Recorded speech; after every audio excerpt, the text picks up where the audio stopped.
Good evening, good morning, and good afternoon.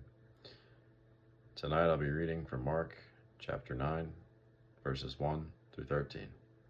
But before I get started, I would like to say Happy Thanksgiving. And please hit the like and subscribe button if you enjoy watching my videos. Also, I have a verse for Thanksgiving. Psalm 118, verse 24. This is the day that the Lord has made. Let us rejoice and be glad in it. Let's begin.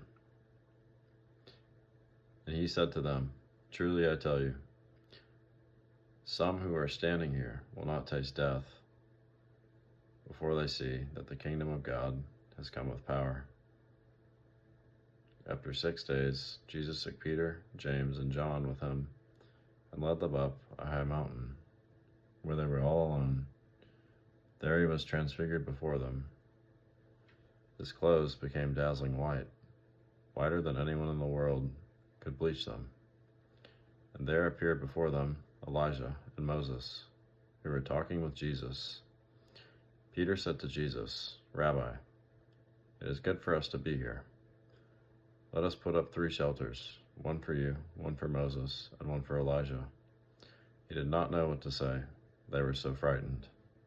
Then a cloud appeared and covered them, and a voice came from the cloud. This is my son, whom I love. Listen to him. Suddenly, when they looked around, they no longer saw anyone with them except Jesus. As they were coming down the mountain, Jesus gave them orders not to tell anyone what they had seen until the Son of Man had risen from the dead. They kept the matter to themselves, discussing what rising from the dead meant. And they asked him, Why did the teachers of the law say that Elijah must come first? Jesus replied, To be sure, Elijah does come first and restores all things. Why then is it written, The Son of Man must suffer much and be rejected? But I tell you, Elijah has come, and they have done to him everything they wished, just as it is written about him. Why was Jesus transfigured? Jesus had already told the disciples who he was.